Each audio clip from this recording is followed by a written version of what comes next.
भांडणाचा राग मनात धरून कारवे तालुका खानापूर येथील राहुल गणपती जाधव वय 35 या तरुणाचा गुप्ती व तलवारीने डोक्यात वार करून तसेच हॉकी स्टिकने मारून खून करण्यात आला।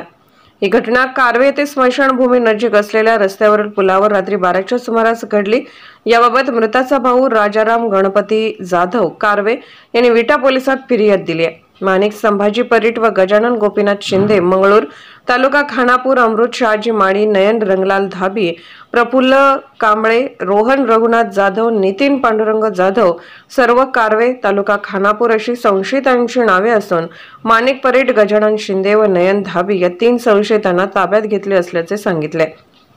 राहुल जाधव व संशयित आरोपी यांच्यात असलेल्या जुन्या भांडणाच्या रागातून संशयितांनी बेकायदेशीर जमाव जमवून शस्त्र बाळगून राहुल जाधव यांच्या 4 चाकीच्या काचा फोडल्या, तलवारीने डोक्यात वार करून खून केल्याचे फिर्यादीत म्हटले आहे। वरील संशयितावर गुन्हा दाखल केल्याचे व अन्य हल्लेखोरांचा शोध सुरू असल्याचे पोलिसांनी सांगितले।